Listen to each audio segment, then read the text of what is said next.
So, what is a service level agreement? A service level agreement is a written agreement between an IT service provider and a customer. It's non what? It's non-legally binding. Document service targets agreed with the customer. Basically, we're outlining everything that we're promising to deliver. That's what we're promising to deliver. That's what a service level agreement does, is outlining in writing what we're promising to deliver. So, big deal. It describes the service, the targets,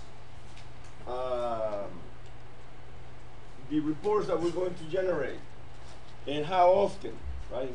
The reporting cycle. How often are we going to report on performance? Okay. We need to review this service level agreement on a regular basis to make sure that we that is still relevant. That is still relevant to the objectives. That we're still aligning to the needs of the customer. That we're still aligning to the mission, vision, goals, and objectives of the organization. Okay. There are different types of service level agreements. One is service-based, which only covers one service, only one service that we're providing, and it is implied to all customers of that service. Okay, so AT&T, for example, providing internet to a home environment. That could be service-based. Then there's customer-based. We can write a service level agreement that is unique to the customer. Okay, we can have a service level agreement that this is what we provide to all customers, period. Or we can have that service base, right? Customer base is that we're based on the individual customer, we're going to customize the service level agreement. And out here we're going to outline all of the services that we're going to provide to them, to that customer. Those are the services that they use, right? Then we have multi-level service level agreements, which is implemented with a layer structure to cover different needs, such as corporate, customer, and service layer, right? So, test question, which of the following is a service level agreement framework? Well, service base. Describe service base. Well, it's a service level agreement that's based on the service and not any individual customer. Customer base is based on the customer. Multi-level is depends on the different needs of the customer. Okay, so service level manager has to decide which will be the most appropriate service level agreement to outline based on the nature of the relationship. Service level agreements must be clear and concise. Targets cannot be included if they cannot be measured. We need measurable targets. Okay. Service level agreements will trigger the following activities. Okay. Agree on service level requirements. Service level agreements and underpinning agreements. Okay, we're going to monitor, measure, and report. We're going to review these agreements. We're going to look at customer satisfaction, customer feedback, complaints, compliments, and so on and so forth, in order to ensure that we stay current, right? Based on our regular agenda of review for that specific service level agreement. So I think there's maybe one question based on this slide on the actual exam. So not too much of a big deal here, right? Very simple. I can have three types of service level agreements: customer base, service base, or multi-level. If I need my internal departments to have agreements, because I want to make sure that we measure our performance, right? I need to know which areas within the chain need improvement, and in order to do that, I need to be able to measure it. And so I may need to have internal departments within an organization. I may need to outline written agreements between them. So it might be that as a service level manager, I may need to go and talk to the manager of one department, talk to the manager of another department, get them together, figure out how we're going to work together and outline operational level agreements and create measurable targets. Yes, question? Yeah, sure.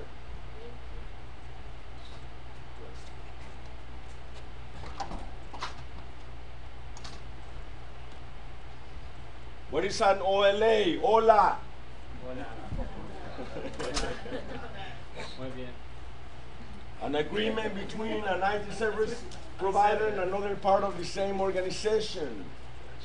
It supports the service provider's delivery of IT services to customers. It defines the goods and services to be provided, and it defines the responsibilities of both parties, right?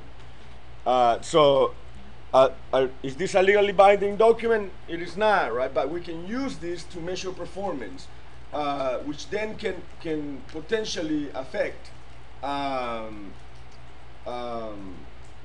reviews, employee reviews, okay?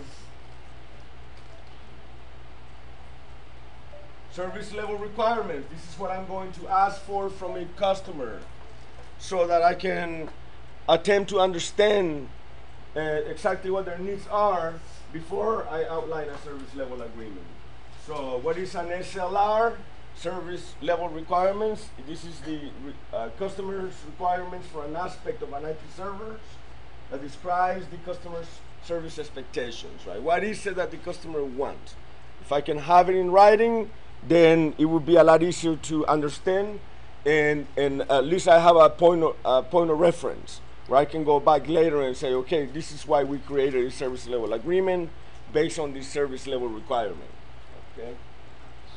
We're gonna collect that document from the customers, and we're gonna document it. The service level manager will document that early in the design process. I'm not gonna be trying to figure out what the customer needs, when I'm already designing the catalog, okay? And we're gonna figure that out before, right off the bat. Sometimes a service level requirement may not be required. Woo, man.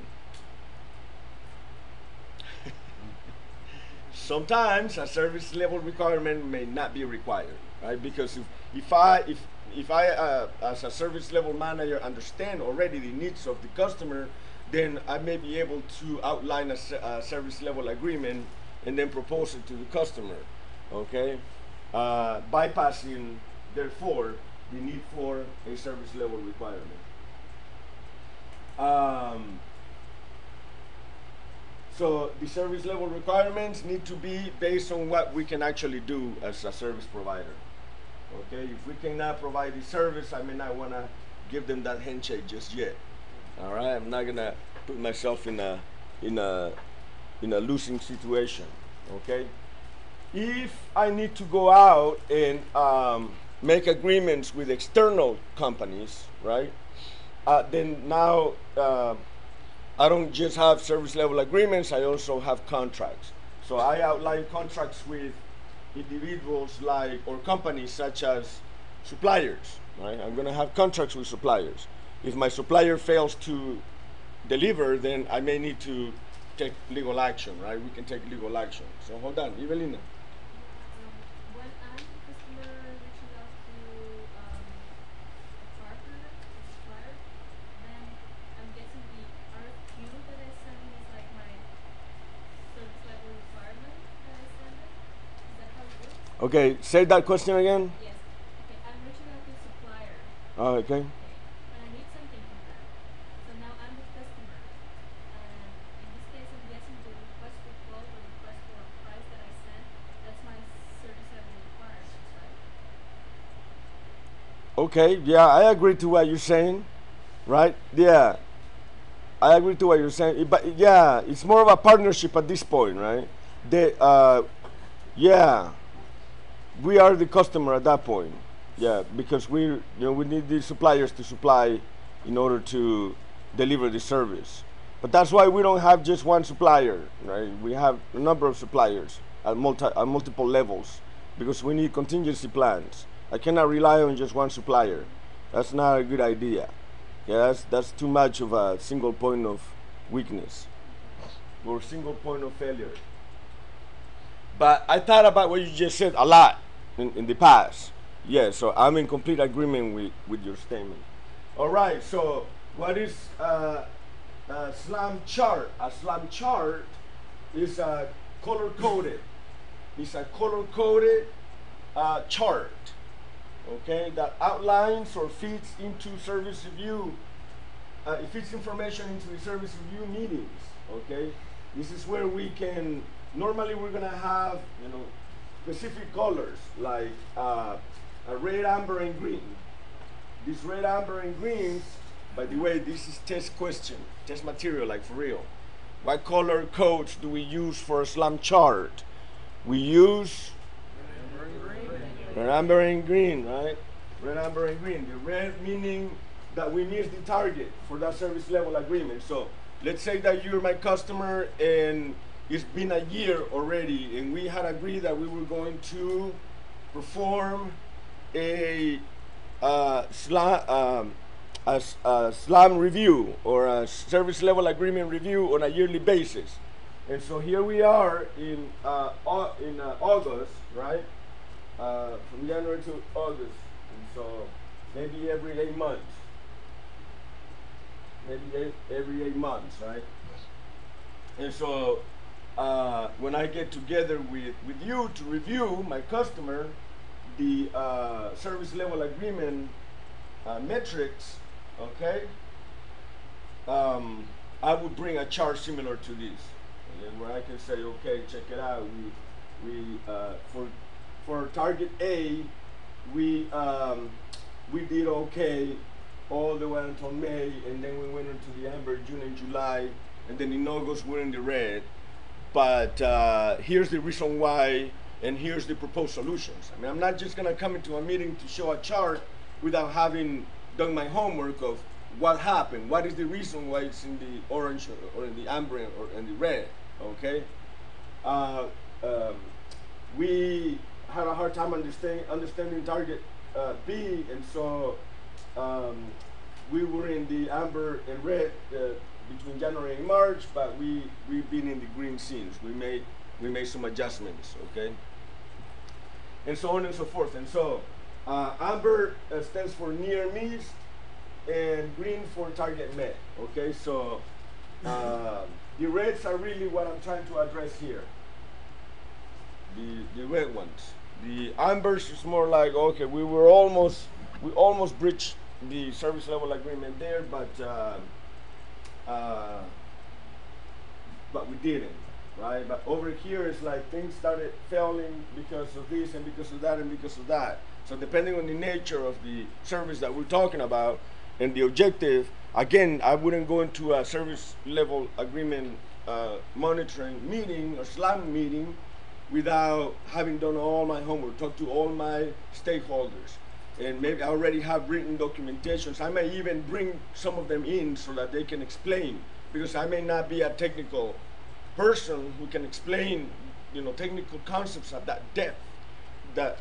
And so I may need to bring in a manager, maybe a service desk manager, or a applications manager, to come in and explain, what happened and how we are addressing the issue, so that we can continue to provide performance that's acceptable, so that to maintain the satisfaction of the customer. Okay, it's not always going to be in the green, right? That would be perfect, but things happen, right? Technology fails, and that's the beauty, right? That technology will fail, and people will fail sometimes too. We're not perfect despite popular beliefs. And so, or sometimes we lose employees, and so we need to get new people, right? That might have happened here. We lost an employee, and then we're kind of struggling with human resources here. Okay, we're retraining basically folks, and so that's why we're in the red, but we're trying to make some adjustments in order to change that.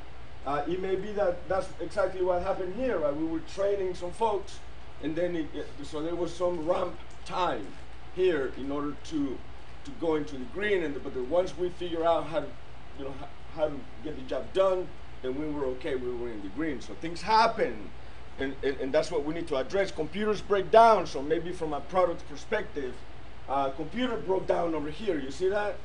And so, or a server crashed over here, and during these 2 months, we were pretty much fish out of water trying to fix equipment and connectivity and so on and so forth. And then until we finally figure out how to get back on track, and then it took us about 2 months to get back into the green. You see that? Depends on the nature of the business, but I have to have an explanation for why we are where we are, and I have to have a list of proposed pragmatic solutions. So fun stuff, huh? Yeah?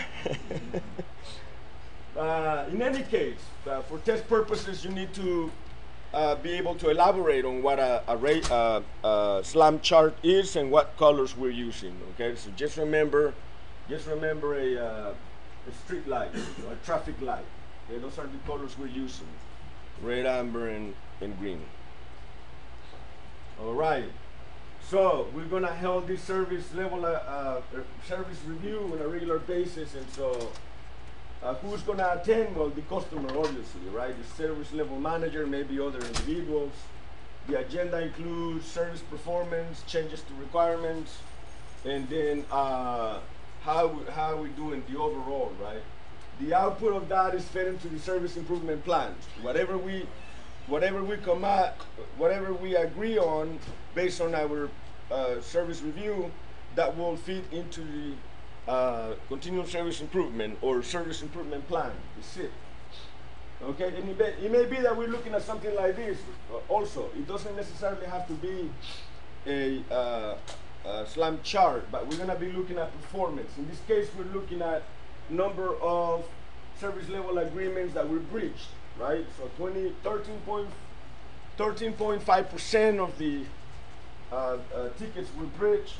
Only 12% were completed or achieved. 12%. 34% were completed.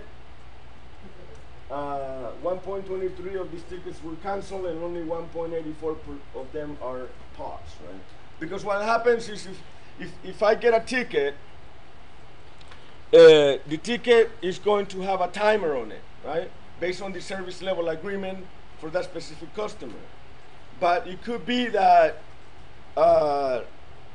if I'm in a call center and I get a call from a customer, well, the clock begins to run. But if I grab the ticket and I reach out to the customer because I'm trying to get more information, okay? But I'm unable to reach the customer because I called and they didn't answer. I left a message, so I emailed them. I'm going to document that I took those 2 actions, but those actions that I took allow me the ability to pause the ticket because I can't allow the timer to continue to go on because I haven't talked to the customer yet. You see how that works? It could also be that, okay, a server went down, we need to order, a power supply, and the power supply is going to take 2 days to get there. So that time doesn't count for my ticket. You see how that works? So I can actually put a clause. There's a clause in there that allowed me the ability to also pause the ticket. And so because it's pending, delivery of a component, for example, or it's pending the response of the customer, and so we cannot allow that ticket to move on. I mean, there's many ways. Right? Maybe somebody canceled and say, well, no, forget it, I don't need help anymore. And so, in any case, we're examining, right, the performance. What is the service improvement plan, or the SIP? It's a formal plan to implement improvements to a process for IT service. You have to, that's the whole purpose of slamming, is so that we can extract the areas where we need to improve, document them, and then come up with a service improvement plan, okay? Activities of service level management, working with customers to agree service level requirements and service level agreements, measuring performance, producing service reports, working with CSI, continual service improvement, and managing SIPs for the implementation of service and improvements. Right? We're trying to make ourselves better. And working with the MBR, business relationship management. Actually, that should be BRM, right? Yeah. That happens, you know, I'm a little bit dyslexic, and sometimes sometimes it kicks in when I'm putting things together, so I'll change it. All right, that's so much for service level management, right? There's a lot going on in there, and you will have a lot of questions about service level management and service level agreements, and what's the difference between service level agreement and an operational level agreement and a service level requirement. Okay, those are kind of the three things that you need to bounce around. As a service level manager, I need to have good relationship with the business relationships manager, and I also need to have a good relationship with my customers, right? So that I can understand exactly what their needs are, and I have to have meetings scheduled so that I can stay engaged with what is going on. Okay, moving on to another topic. Availability. What is availability? It is the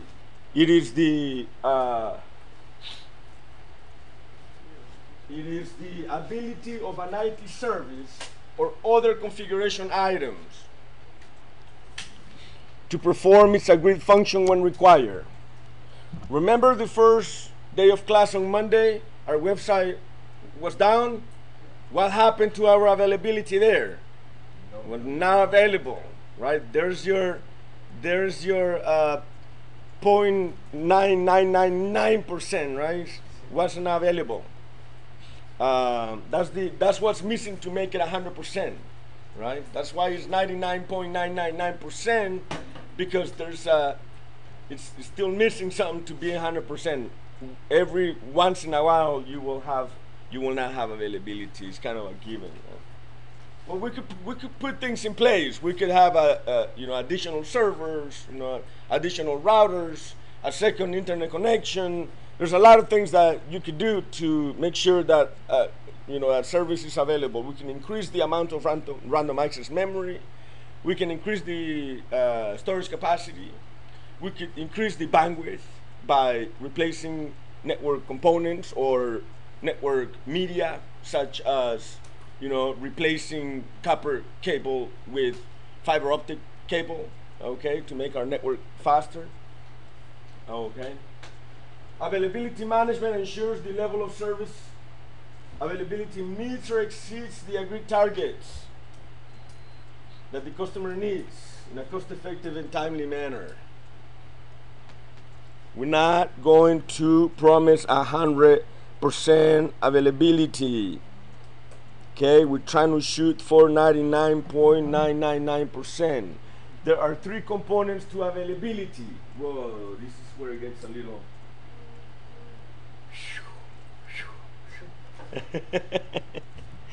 Three components to availability. One is reliability, the second one is maintainability, and the third one is serviceability.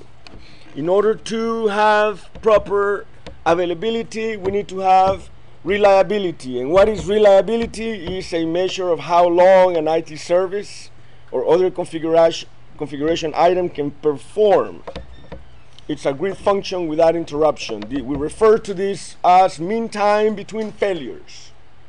Mean time between failures. What is mean time between failures? What's that? How long the system is down for? Time between failures is successes. Good performance. Say again? Right? What you say? I can, when I think of mean time between failures, I'm thinking of, that reminds me of is when you go buy a light bulbs, and different light bulbs will say 10,000 hours, right? Another one will say 15,000 hours of life expectancy. What is the life expectancy of the device, right? When you buy a hard drive, for example, how long are you expecting that hard drive to last? When you replace your brakes in your vehicle, how long are those brakes going to last? What is the mean time between failures? Okay, well, it depends on how much you drive, right? And also your driving style. But that's what mean time between failures. So it's how long a component will last before it fails. That's mean time between failures. Okay, so if I could replace my light bulbs with light bulbs that will instead of promising 10,000 hours will last 15,000 hours. So I'm increasing my mean time between failure, right? So mean time between failures, the larger the number, the better. You see how that works? Yes, sir. I get the difference between that and what's the difference between mean time to restore service? Oh, I'm not there yet. Hold on. I'm explaining one concept first. Man. He's trying to push me around. You guys see that?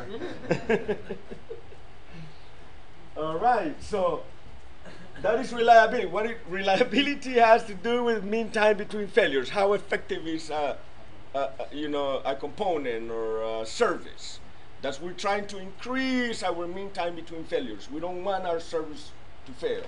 Okay. And so remember when we were talking about how we can, maybe you're given a target, and the target is customer satisfaction.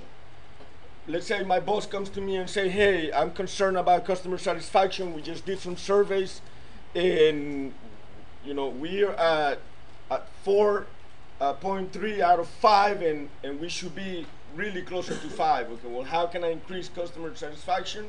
One of the ways in which I can increase customer satisfaction is by increasing mean time between failures, because everything is fine and nobody complains while something is working. The moment it fails, that phone is ringing off the hook. Now you exist.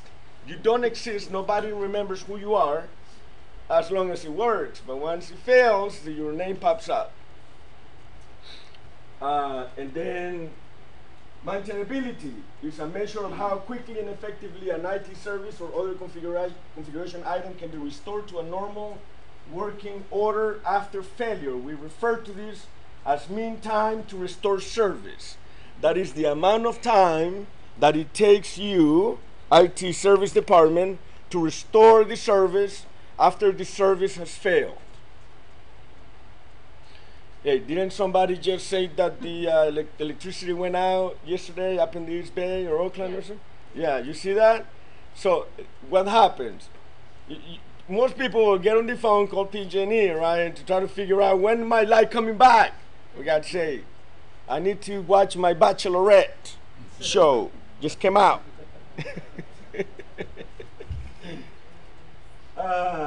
You're trying to find out how much time before they restore the service. And so right now they have a system in place that if you call AT&T, not AT&T, see, that's why they need to pay me money. Cause PG&E, right? You call PG&E and they have a automated system that will tell you based on your zip code whether there's an outage and how long was the estimated time to restore the service. Okay? And so we're trying to minimize. So the smaller the number, the better. The smaller the number, the better here for mean time to restore service. The larger the number for mean time between failure, the better. Right? I want the larger the amount of days and the amount of months, the better. And so this is where they might give you some tricky questions, right? Where they might say, okay, they might give you a scenario. They might say, okay, well, you have this customer, you're providing service, and the server went down. How do you refer to the amount of time that it takes for the service to be restored? And so you're going to have to choose between MTRS or MTBF or a list of other options. Okay, and so the scenario-based situation, this is where they're going to try to get you. This is the mean time to restore service. And then we call that maintainability.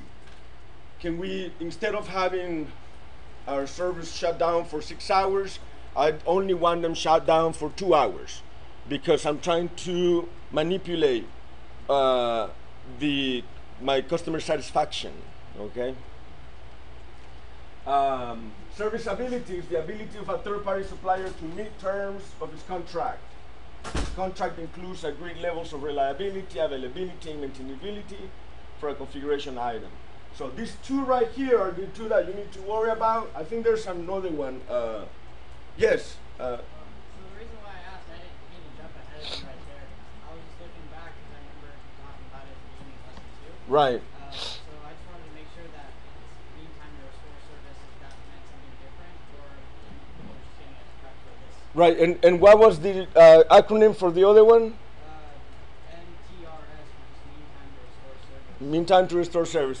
There's another terminology that goes with this, but it's not part of ITIL. Okay, that's project management. CMB. Also, sometimes. Oh yeah, no. Sometimes. Is that CMDB? Huh? CMDB? Is that the What is no? CMDB is something else. No. No, CMDB. But in any case, these are the two that you need to worry about. What is MTBF? Mean time between failures. Okay, that's how long a device or a component will operate without failing. Okay, and mean time to restore service is how long is it going to take me to restore the service.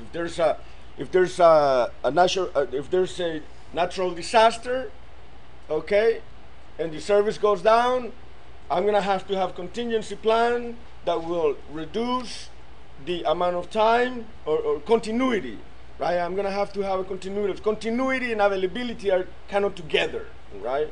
Because if we're talking about in the case of natural disaster, then it may take longer, right? Our mean time to restore service in the case of natural disaster may be longer depending on our contingency plan.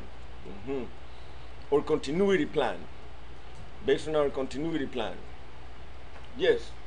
The downtime for scheduled website maintenance or service maintenance, does that count towards maintainability? The down. Downtime for scheduled maintenance of websites and services. That's serviceability, Serviceability. right? Because if we're downtime to perform maintenance is maintainability. So it doesn't count maintainability. Yeah, so that's mean time to restore service.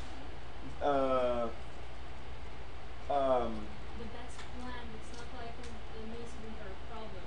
It was planned on behalf of the customer or the service provider to happen. Right. So it's not like a mistake or accident that happened somewhere. It was planned that it could implement like a change or something else like that in a day. So sometimes you go on the website and it says we're currently maintaining the website, so check again in like 5 minutes. Right, that's maintainability as well, right? Because we're providing maintenance. It's not necessarily a failure, but it's still downtime. It's downtime. Okay? So that won't be serviceable. That won't be what? Serviceability. Serviceability. Okay, see, this is where even I'm getting confused. Okay, you guys are killing me now. Okay, reliability is meantime, is how reliable is the component, right? It's like when you're looking to buy a vehicle, you're looking to buy a reliable vehicle, right? What does that mean? That means that you don't want a vehicle that will break down, okay? Yeah, you just bought it and already broke down. That's not cool, not reliable. Maintainability is how quickly can we bring the component or the device back into service after failure or downtime or planned downtime. Because serviceability has to do with third party, the ability of a third party to provide or to meet the terms of its contract. Okay, and this is where we need to slow down here for a minute because we need to have these terminologies clear. Okay, when we're talking about we're providing maintenance, so we need some downtime.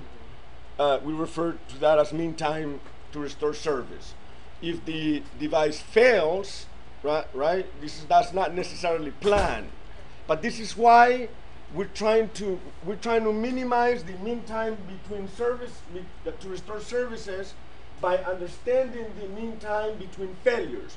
Because if I know that a hard drive's life expectancy is 10 years, for example, right? I'm not gonna wait 10 years to replace it, but rather I'm gonna replace them every 6 or 7 years.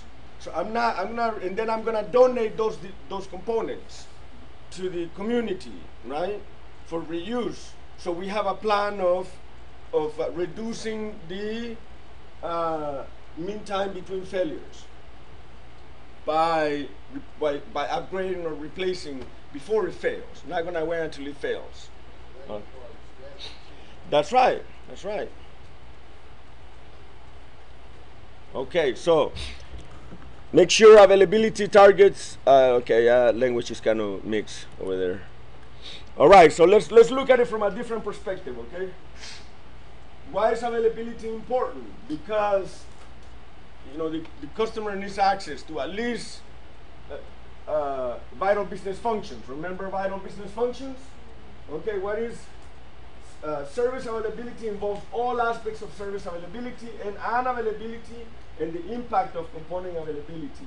Okay, so availability defines that there are some components of our service that are really vital, and we need to make sure that those are available, even if other functions that are not necessary and vital are not working. So an example is the ATA machine. Okay, if you go to an ATA machine and the ATA machine's printer is down, well, that doesn't mean that the ATA machine doesn't operate, right? You could probably still fetch some dollars out of the ATA machine. Okay, so how much availability are we providing? Well, we're not going to shut down the entire machine only because the printer is down. We're going to allow the machine to continue to operate and just give a warning to the user that giving them the option if they want a receipt or not. If they want a receipt, we cannot provide a receipt right now, and so therefore, if you really require a receipt, you cannot continue with the transaction. Okay. But in case of, at the very least, we're trying to invest enough capital or enough resources to maintain our vital business functions. If our system goes down, at least let's worry first about our vital business functions, and then we'll worry about the stuff that we don't necessarily need. Okay, that's why sometimes one of the things I've seen my bank do, U.S. Bank. It's not my bank, but it's the bank where I put my money in. But what they do is sometimes when they're doing maintenance, sometimes they used to shut the whole website down, like completely not available. But what I've noticed over the last maybe year or so is that when they are doing maintenance, they've increased their availability, because when they're doing maintenance, you can still log in, but you don't have access to everything. Right. You only have access to certain areas, and like if you want to do a transaction from one account to another, it won't let you because that particular function is not working. But at least you can see your balance and you can see your transactions. Okay, so we're giving you vital business functions while we're providing maintenance. You see how that works? In any case, dispensing cash is a vital business function in this example, but statements are not necessarily essential. Key concepts of availability. Whoa, this is where ARMS comes into place. Did I get the right amount of S's in there this time? Oh no, I'm missing an R. I knew I was missing something there. Let me try to fix that.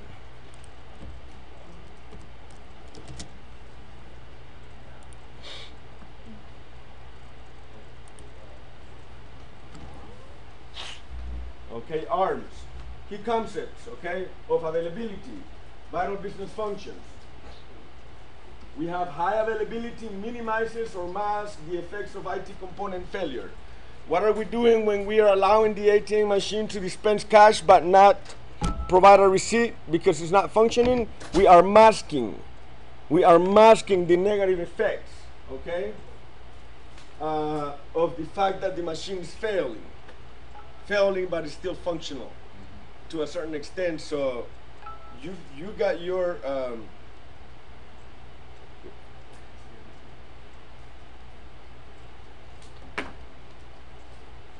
in any case, high availability means that we're going to focus our energy on vital business functions, and we're going to attempt to mask the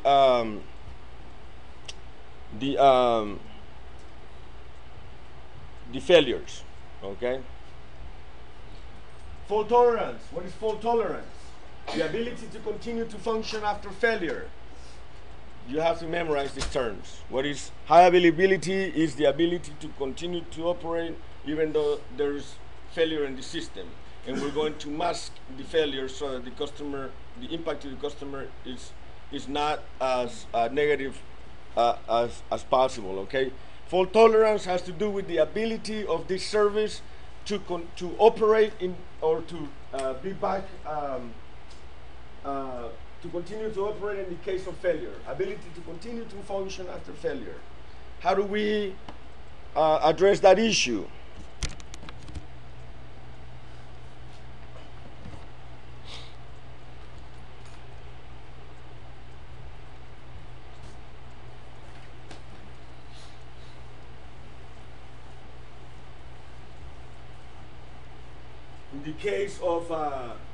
In the case of computer servers, for example, the way we address fault tolerance is that we know that hard drives will fail, correct?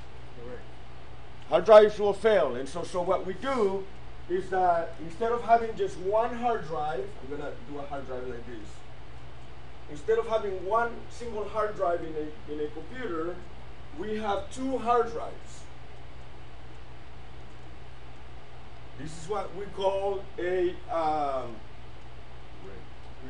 RAID configuration. A RAID configuration.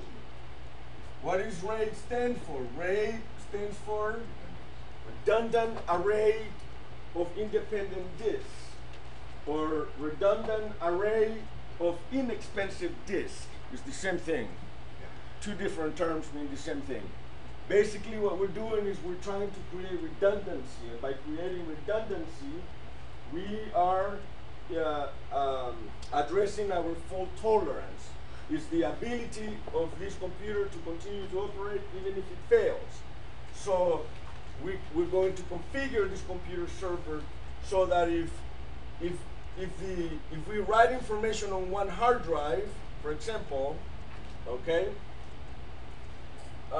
we're going to make an exact copy on a different hard drive, so that if the first hard drive fails, we have an exact copy of the data on the second hard drive, right? This is called fault tolerant. Even if the one hard drive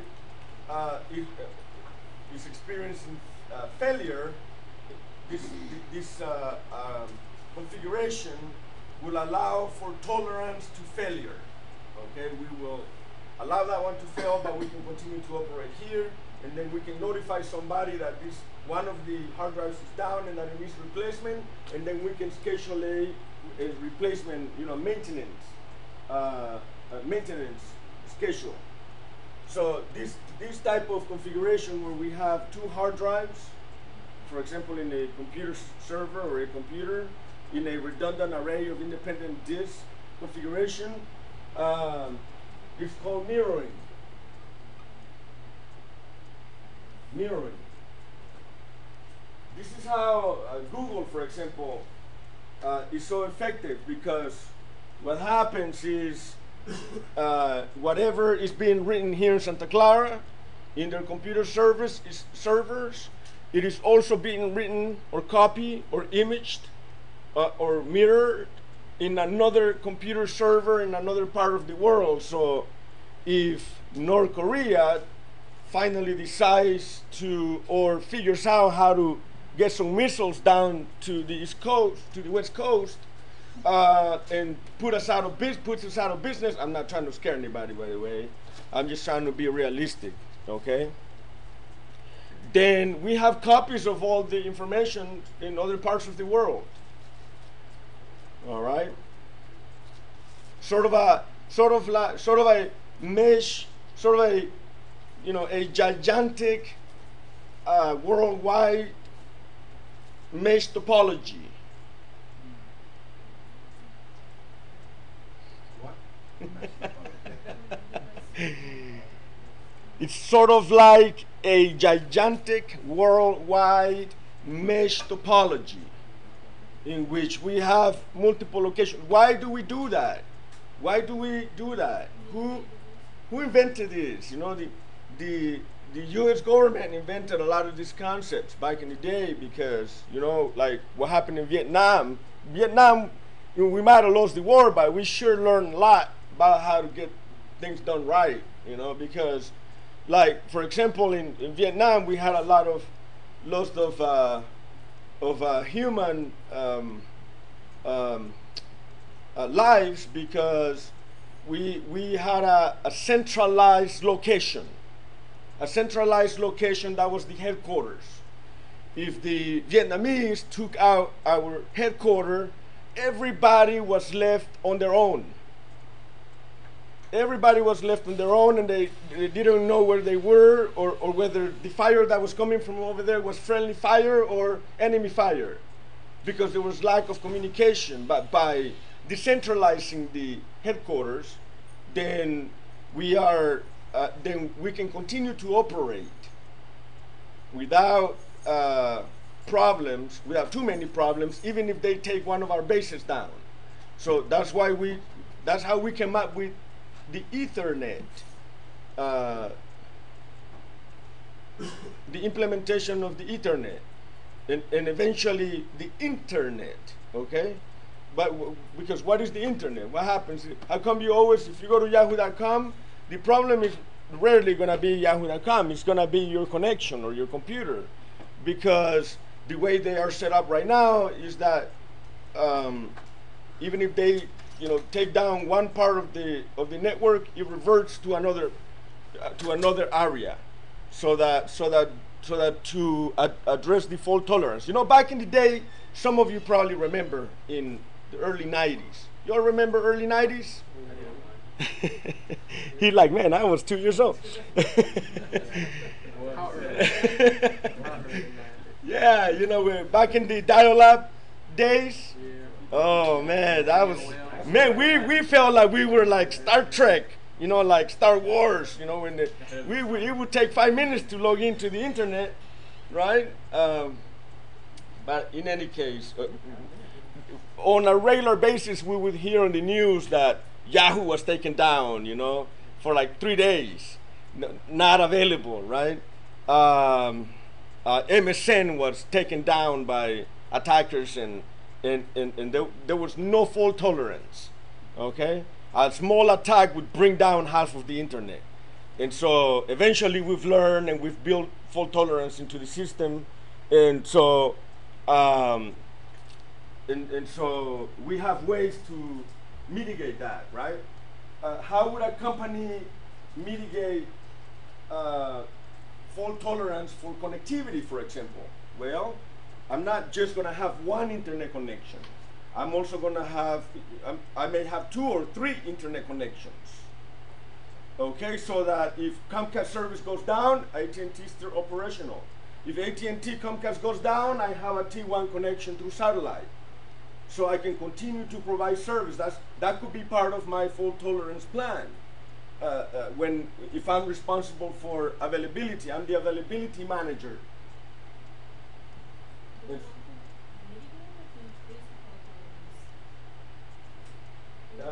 To mitigate means that there's been a problem already, and we're mitigating the problem.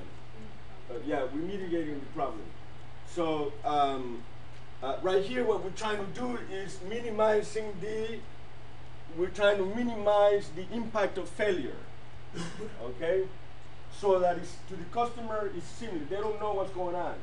For all we know, 10 servers could have gone down last night on Google, and you don't even know, right? Because that's on their end. They've done everything in their power so that for us it's like, ooh, this is working nice and smoothly. But in the back end, there's 500,000 minions. Yeah, running around in their little with their little gears. Their glass. Yeah.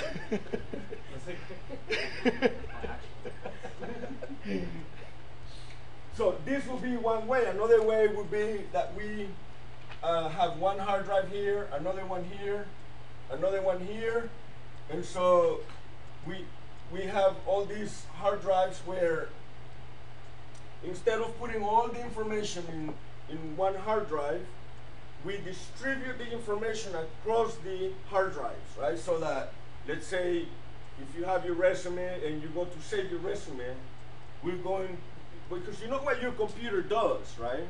What your computer does is it takes the information. When you press save on the information, it takes the information and it breaks it down into chunks, into fragments. You guys ever heard the term defragmentation?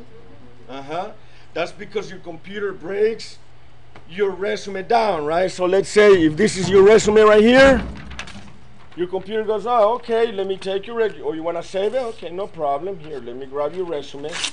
Okay, let me just fragment it into different fragments. And I'm going to save one of the fragments here, another one here, another one here, another one here, another one there, another one there. It's fragmented into pieces. It's all over the place. Okay, and so what we can do is we can save some of the fragments here, some of the fragments here, and some of the fragments here. You see that? Because your information, when you save your information, your computer takes your information, breaks it down into fragments, and then saves it in different locations. Okay? And so by doing this, we are increasing the life expectancy of the hard drives, because we're not allowing one single hard drive to do all the work. You see that? We are distributing the work across different hard drives, and so therefore, theoretically, we are increasing the life expectancy of the components. But now that doesn't mean they're not going to fail. These devices are going to fail. That's kind of the beauty of it. Because if you install them and they never fail, you'd be out of a job. There might be no point in doing this training. Okay? We call this striping. Striping. We stripe like a zebra. Okay? You put one here, one here, one here. There's another way in which we can do this. We can have 1, 2, 3, 4, maybe 5 hard drives. And so these hard drives, it's the same principle, right? We're going to allow these hard drives to save the fragments in different hard drives like this. But one of these hard drives is going to be utilized for what we call parity. Wow, man, how do I remember all this stuff? You know, sometimes I'm sitting at home or I'm sitting in the backyard and I'm watching the stars and I'm like, I can't think of any of these concepts. I just can't. I'm like, man, I don't know how I'm going to teach tomorrow. I'm just like, I don't even remember any of this. But when I'm here, it just kind of all comes back. All right, that was a little insight. I shouldn't have said that. But in any case. The word parity has to do with the ability it's the ability to restore information in case of failure. Okay, and so what we do is this hard drive right here will be utilized to provide a value to the information in case one hard drive fails. Right? So let's say that I have fragment here, fragment here, fragment here, fragment here. Okay, this one is my parity hard drive, my 5th one. And so if that hard drive fails, so let's say that I have a 1 and a 1 and a 0 and a 1. Okay, if this number is missing, this one right here will try to restore the number that was missing. You see that? So this is what we call striping with parity. by the way, this information I'm giving you here is not part of ITIL. I'm just illustrating. Okay, I'm just illustrating the concept of how we address fault tolerance. So if I have a customer that I really need to provide service to, I don't want my service desk to be unavailable, right? So if we need to provide 24/7 service to my to a specific customer, we might need to outsource, because we may not have the manpower to provide technical support here in this geographical area, and so we outsource to India, right? So that we can, and we have to have systems in place so that we start the transition of the responsibilities, say at 5 o'clock in the afternoon, and transition to India until 6:30, and then now they're operating over there. The customer won't even notice. I thought you have to talk to them. Yeah, and then the person on the other end has a thick accent. Yeah.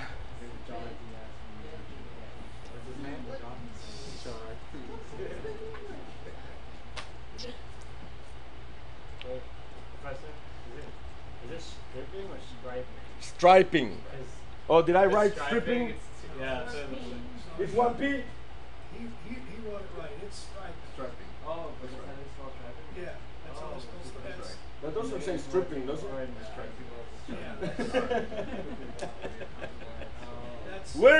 What have you been watching, man? I better check your web browsing history over there. Striping's usually like 1P, that's a lot. So is that correct, striping? Yes. Okay. So what is fault tolerance is the ability for us to continue to provide this service, okay? So, and this is why when they're in the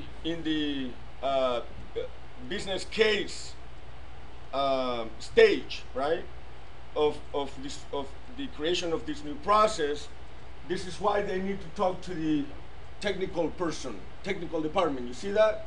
Because the person that's trying to champion this process may not have enough technical understanding to understand what components we need to have in place in order to provide fault tolerance, and therefore increasing our availability in meeting our targets as far as service level agreement is concerned. You guys with me? Yeah, so all of that is not really important, but I just wanted to illustrate that, how fault tolerance might look, okay? Continuous operation minimizes or masks the effects of planned downtime, okay? Continuous availability minimizes or masks the effects of IT component failure or planned downtime. This concept right here, the arms of availability, I'm gonna be asking you that, just like we were talking about the other concepts. Okay, Silas, what are the arms of availability? The arms of availability are: A is availability, reliability, resilience. What is resilience? What is resilience? Being tough.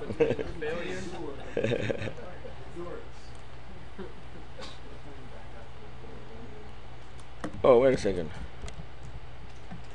Availability is also it is also the name of the process, okay?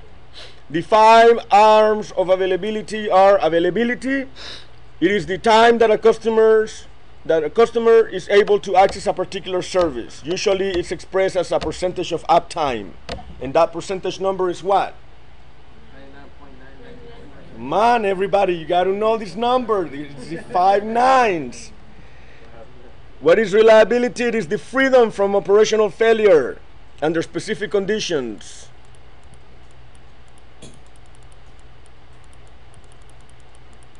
Resilience is it's another measure of freedom of operational failure. Basically, minimizes the consequences of component failure via redundancy, clustering, duplexing, and so on. So this is it, right? This is clustering. I am creating clusters so that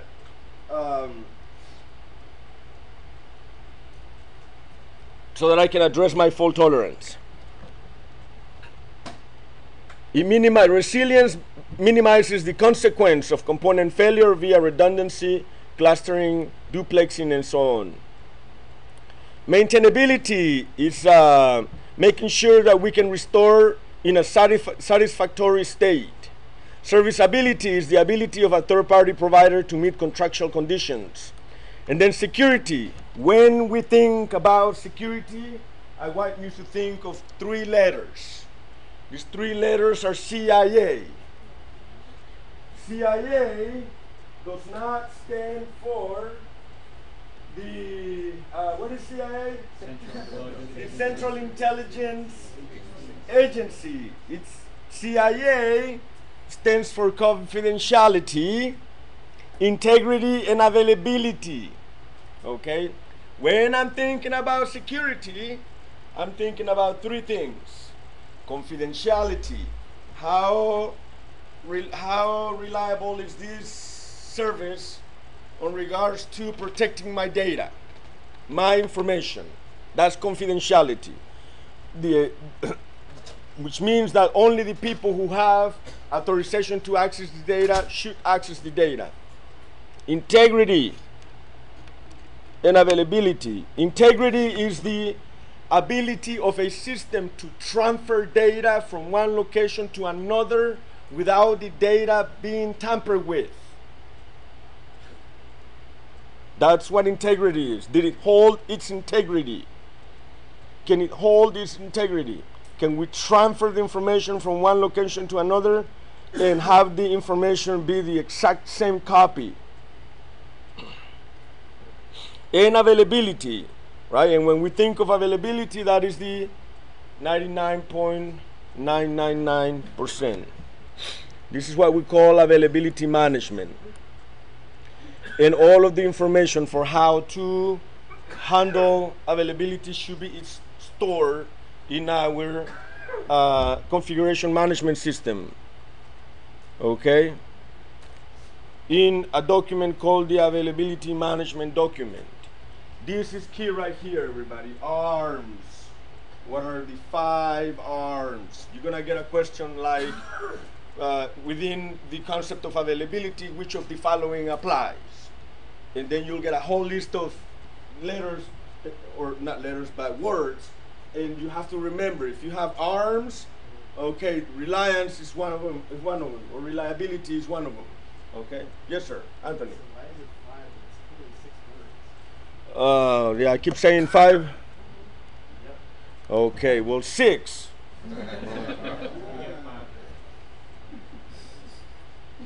Hey, I told you I'm not perfect, right? That 99.99%. Yeah. So, we got, availability can be adjusted, right? Based on the need of the customer, based on the promises that we made through the service level agreements. So, do we want low availability, medium, or high? Well, if you want high availability, where's the Benjamin Franklins? Okay. Capacity management ensures that the capacity and the performance of IT service components matches the current and future agreed needs of the customer and the business in the most effective and timely manner. Okay, important aspects of capacity is it produces and maintains capacity plan, provides advice to the business, so the capacity manager, and I'm missing a letter there too. I thought I fixed this last semester. I don't know. Maybe, yeah, I need to upload the updated copies.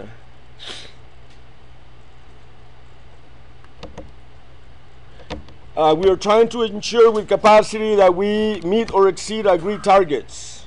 We're trying to assist with the resolution of related incidents. The purpose of capacity management is to ensure that cost-justifiable IT capacity in all areas is in place. Okay? Do I have enough people? When I'm thinking about capacity, I'm asking the following questions. Do I have enough people? Do I need more human resources? Do I need more skills? Do I need to grow my own? Or can I outsource? Do I have to outsource? Do I have the proper processes in place? Capacity, right? Capacity management. See how I'm addressing the 4 P's. When capacity, do I have the 4 P's when I'm thinking of capacity? Do I have enough suppliers to meet the demand? Okay. Do I have enough product? So, which means technology. Do I have enough computer equipment, network equipment in order to make this happen? That's what I'm thinking when I'm thinking about capacity, right? We're trying to ensure cost justifiable components.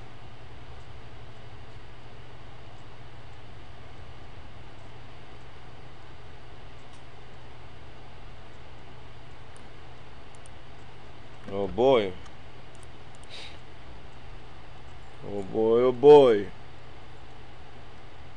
So, again, the individual who is proposing a business case will have to have a conversation with the capacity manager and that information is to be included in the business case.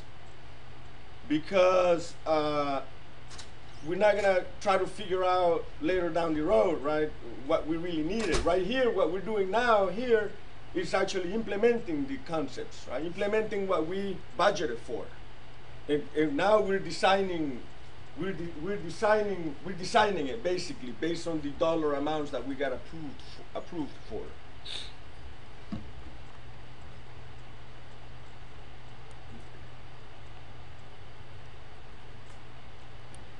Capacity plan is the main output of here. Okay. Once the capacity plan is published, it needs to be updated constantly through the CSI process.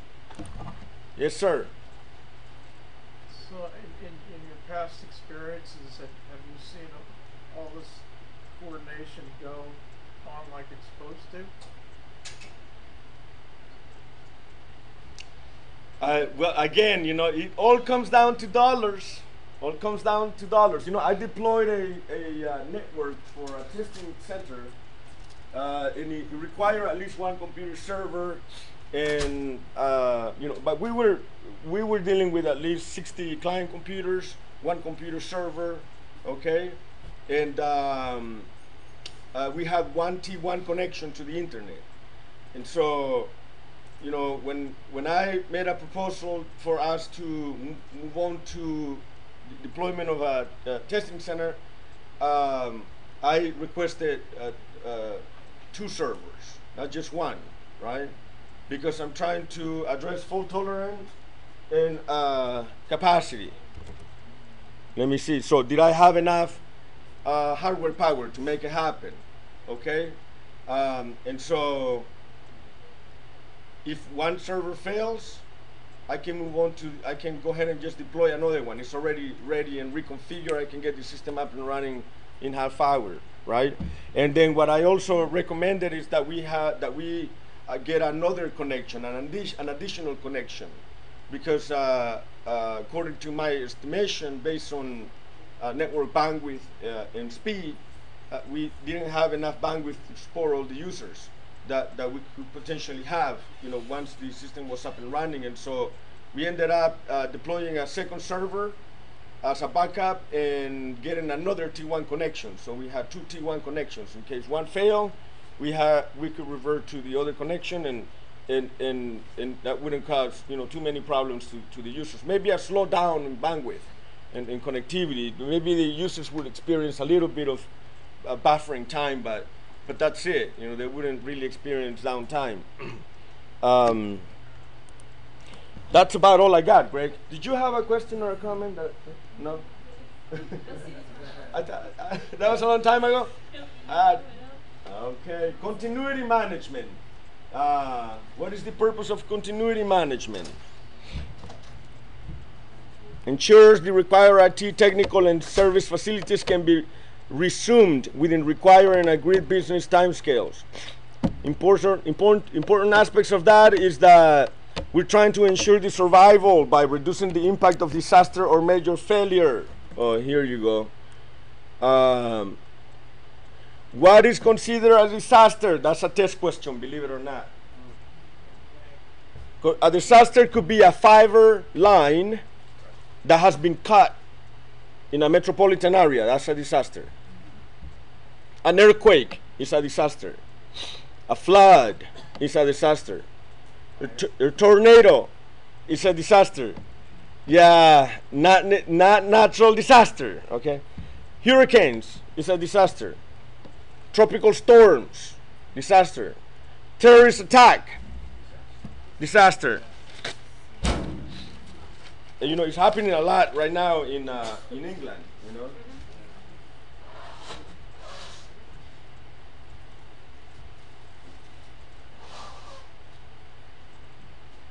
Sorry about that.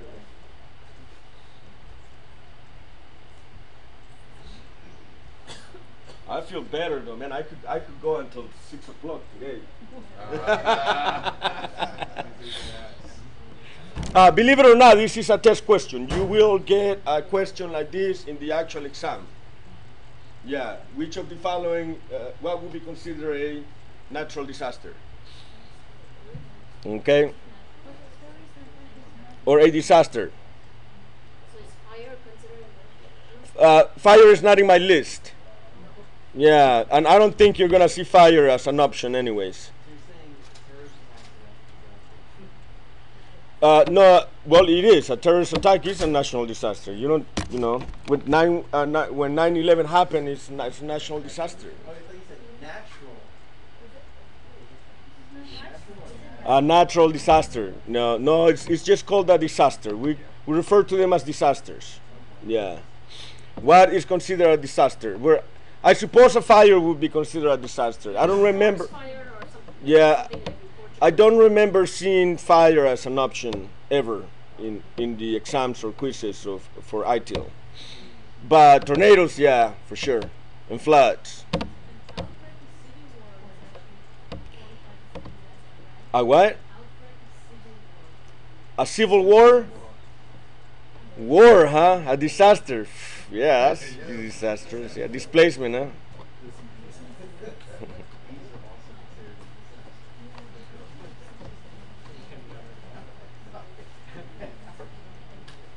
What did you say? He said that when he drops his burger is considered a disaster.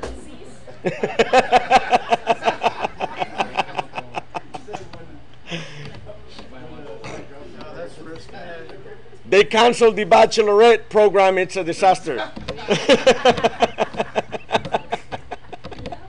back on. It's my God, yeah, it's my God. If you have like a partisan event or any kind of an outbreak of a war that interferes with a lot of the infrastructure sometimes, so you might not be able to ensure deliverability of the service.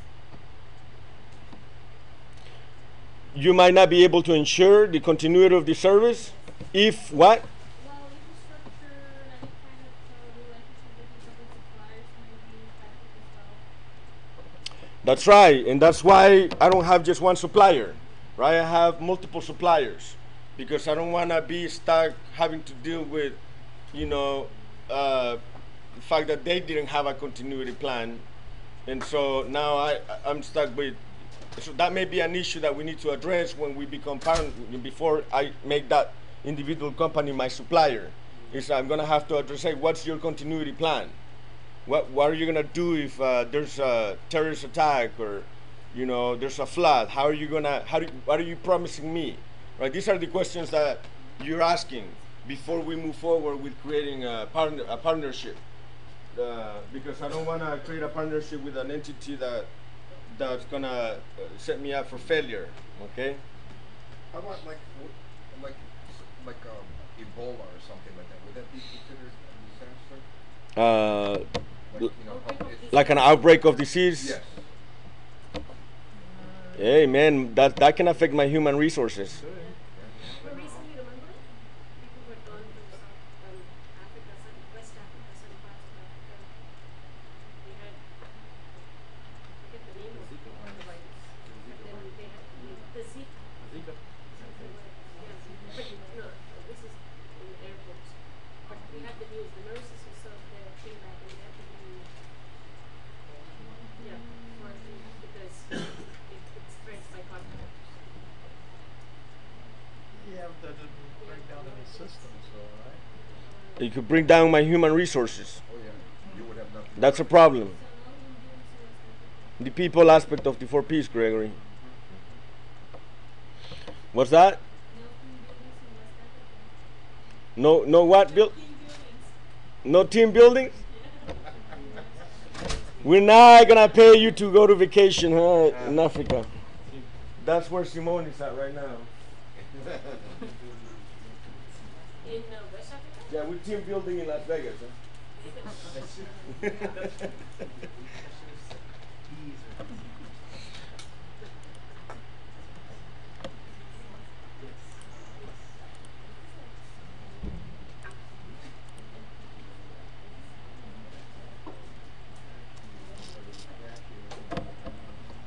All right, key concepts for continuity.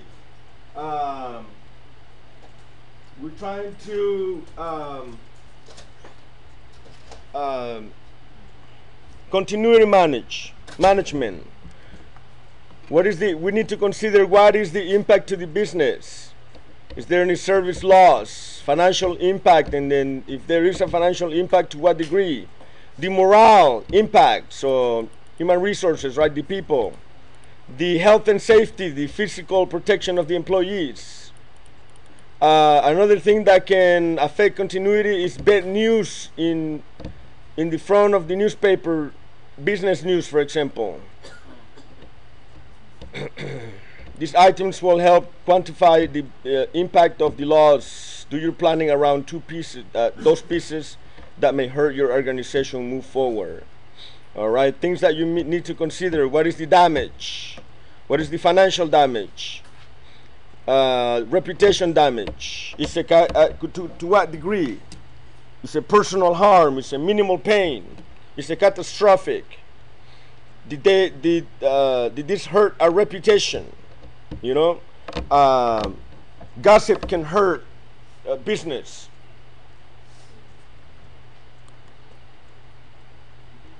Right? That's why you need to conduct a business, an impact analysis, right? That's basically what we're trying to do. You need to have an impact analysis in place so that you understand what would happen if and what actions to take.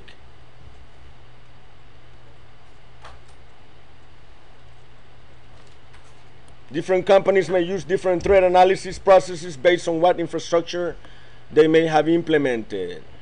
Okay? So, you know, we're going to have to create a risk plan, you know, identify what the hazards are, evaluate, review, control. If I put a plan in place for continuity and I never test it, is that a smart move? Oh, you want to test it. That's like having a fire, you know, escape program and never testing it, right? Or an earthquake, you know, response plan, but we never test it. You need to test it, right? And so that could be a tricky endeavor, right? Because, you know, people are going to have resistance to that, but you're going to have to get a buy-in. And then we have the security. That's the other process, right, for service design. Information security is the process that aligns IT security with business security and ensures that the information security is effectively managed in all service and service management activities. We are trying to cover the confidentiality. What is confidentiality? Ensures that data is accurate and protected from unauthorized access. Only the people with enough authorization should have access to certain aspects of the database or physical location, right? It's not just protecting the data and the computers and the network, by installing intrusion detection or intrusion prevention systems, but also, or firewalls, and configuring networks so that they prioritize and apply quality of service, or closing some of the ports or disallowing some of the protocols, but also physical location, right? Physical location. There's many ways in which people can, there was a trend going on a couple of years ago, about 3 years ago, where people would walk into office environments and just go into cubicles and steal purses and stuff, right? Steal wallets and laptops and so on and so forth. This was in the news. It happened to us here in Oakland when I was working in Oakland. When we went out to lunch, somebody walked into the office. There was nobody in the front desk at the moment, and they went in and they stole one of my colleagues' laptops, and they stole one of my colleagues' another colleague's purse. Yeah, and it gone, disappear, right? And so you need to secure the physical locations by installing proper deterrents, right? Maybe installing biometric devices, maybe putting cameras in place, right? Train people. You have to train people how to listen. You can put all the systems in place that you want, but you know what? The weakest part of the network is what? The people. Because we are such nice folks here in the US, right? Check it out. If I'm about to go into a building and somebody else is coming, we go like this. We go, sure, come on in. I'll hold the door for you. We don't even know who the person is. You are laughing, but that's exactly something that happened to me. We were in class, and we generally know each other, so we gave our phones recess, and at one point, it was around the time how we were going to have our delivery as a class together. So it's an event that happens as BP, Pattern Visibility, so it's one time of the year all of the classes have that. So we were collecting money among ourselves, and that's when obviously the team decided it's a good time to do some looting, and they did exactly the same. Like they went in while we were in recess, and then I was the person who opened the door for him, and he actually bumped into me on the way out. And I was like, yeah, go ahead. And then everyone's like, he's a thief, and I'm like, okay, I'm sorry, I didn't. Yeah. Couldn't even catch him after that. Wow. Yeah, that happens. And there's actually a technical term for that. I think it's piggybacking. Yeah.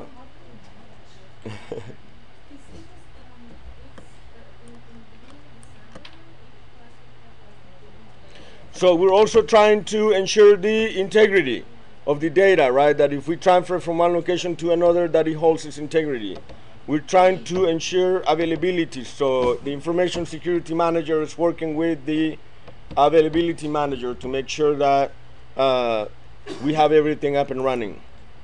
Key concepts of information security must have full support from top management, which includes information security policy, use and misuse of IT assets, access, password controls, policies for email, internet use, supplier access, asset disposal, right? We're going to have to outline a policy for the use of the equipment, okay? Creation of passwords. Your password cannot be password. It cannot be, the password cannot be God or dog or shoe. Simple words. Cannot be simple words, right? Because you know what? This is why, man, man, if you just go take that ethical hacking class, I tell you, we could deploy a dictionary attack. Basically go an attack that goes through all the words in a dictionary to try to figure out what your password is. Words in the dictionary and combinations of numbers, right? And that's why you have to have upper letters, lowercase letters, non-alphanumeric characters, right? Such as ampersand, dollar sign, pound sign, star, and so on and so forth, right? We also need to make sure that We have a policy for email.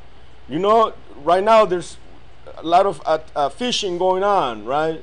So they basically get emails that says that the king of Nigeria is giving you $15 million, okay?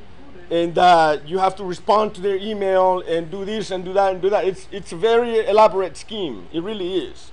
But you know what they do is that if they can figure out, if I can figure out what your account number is, bank account number, or if I can if I can figure out the bank account numbers and logins and passwords of 500 people, and I take $4.99 out of each account every month, how much is that? Like 2,500, maybe $25,000. I don't know. It's a large amount. I'm taking $5 out of 500 people. How much is that? $2,500 a month. Now, if I'm living in Nigeria and I'm getting $2,500 a month free of tax, I could live like a king.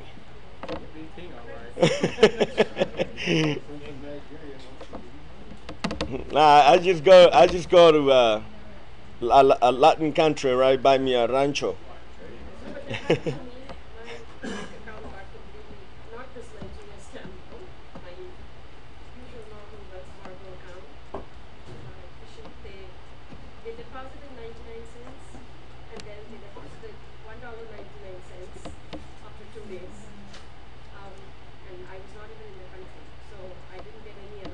Mm-hmm. So they did 2 transactions and they didn't see any alert. So they did put $5. Still nothing happened. And then 5,000. They completely wiped out my account. Yeah. And all that happened like, only for the first 3 transactions they gave themselves time. I have 5 slides. If we finish them today, I'll let you go at 1:30 tomorrow.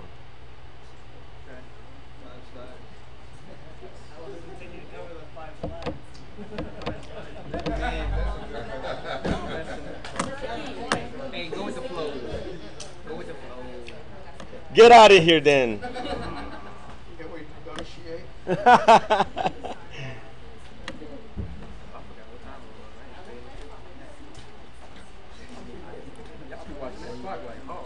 Yeah, I tell you, man.